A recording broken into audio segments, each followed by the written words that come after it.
मुहर्रम जो चंड नज़र ईंदे ही पूरी दुनिया जीअं मिठियाणी में बि जेको आहे अलम पाक आहिनि सबीलूं आहिनि उहे क़ाइमु कयूं वयूं आहिनि ऐं इमाम हुसैन अलैहिस्सलाम जी शहादत जे ॾियारे जे ॾही मुहर्रम जे हवाले सां हिते तयारियूं जेको आहे ज़ोर शोर सां आहिनि। अचो त हिते जेके मोमिन आहिनि ऐं जेके दुकानदार आहिनि जंहिं वटि अलम पाक सजाए रहिया आहिनि उन्हनि सां ॻाल्हि ॿोल कयूं त हुनजो छा चवणु आहे। जी बिल्कुलु रोज़ाना 2-3 सिपाही ईंदा आहिनि जेके अची पंहिंजी ड्यूटी सर अंजाम ॾींदा आहिनि। राति काफ़िलो बि हुयो उन में बि 2-3 सिपाही हुया।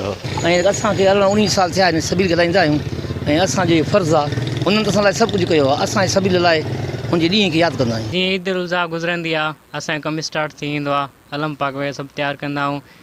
आर्डर मिलंदा आहिनि उन्हनि जा बि तयारु कंदा आहियूं। ॿिया पुराणा अलम पाक हूंदा उहे बि तयारु कंदा आहियूं।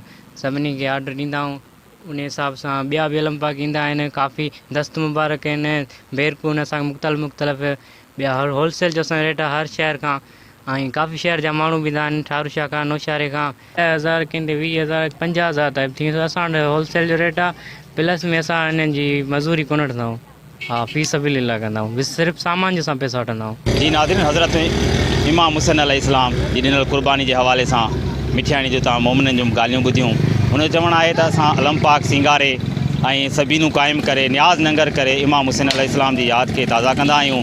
ऐं 10 मुहर्रम जे हवाले सां हीअ तयारियूं असांजो जारी आहिनि।